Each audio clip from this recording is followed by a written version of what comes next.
Good morning, brother, and welcome to Wednesday's devotional. We're thinking of the words of verse 14 of this psalm this morning. Seek peace and pursue it.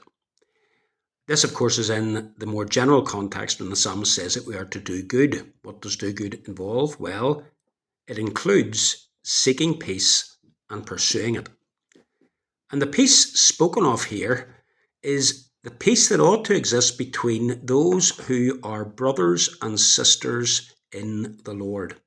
Now, it's not confined to that sphere and to those relationships, of course, but these are the primary focus of the psalmist.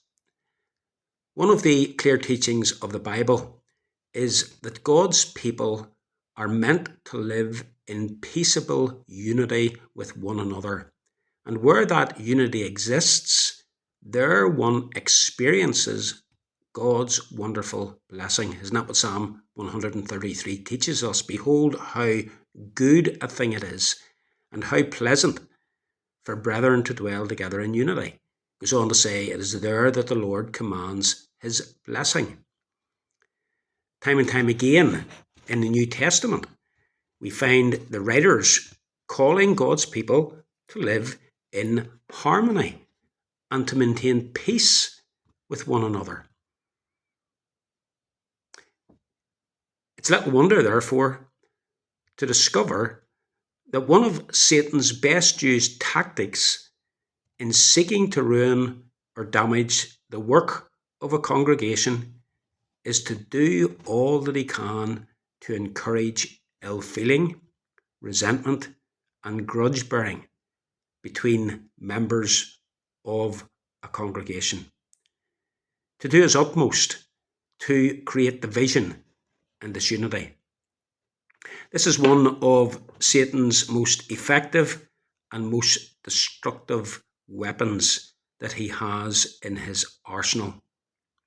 And sadly, he has much to work with when it comes to our own sinful hearts. Because if truth be told, many of us as Christians can so easily be the cause of disharmony and ill feeling.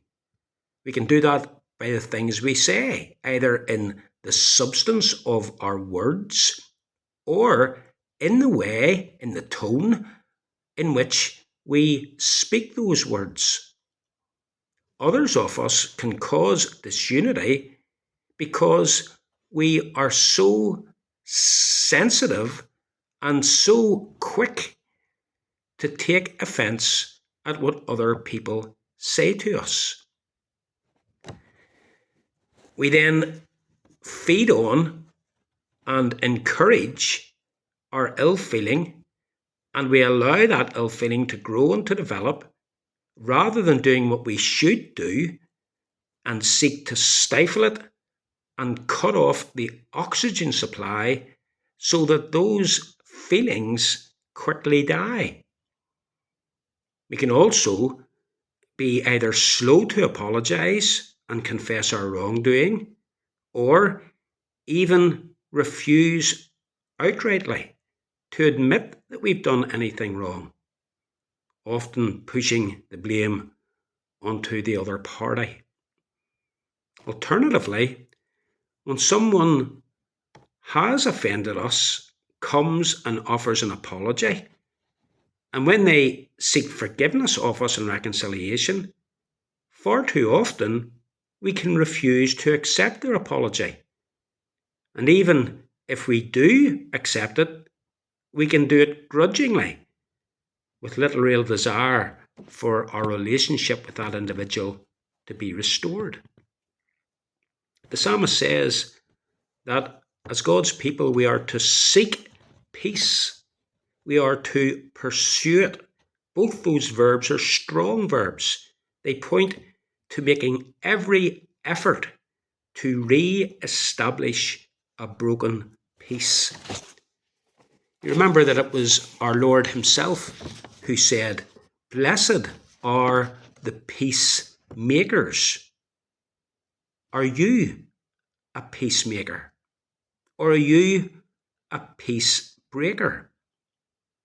knowing how easily peace can be damaged through careless and sinful speech, our prayers should be like the psalmist in Psalm 143 and verse 3.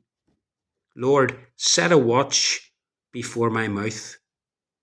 Keep watch over the door of my lips. The Apostle Paul exhorts the Christians in Rome in chapter 12 and verse 18, saying to them, as far as it depends on you, live at peace with everyone. And just as we are to seek peace and pursue it in interpersonal relationships within the church, so too we are to seek peace and pursue it where there are broken relationships in our families, in our work, in the social circles in which we move. And yes, we are also to seek peace and pursue it in our nation. Christians are to be seekers of peace. May God help us to be such.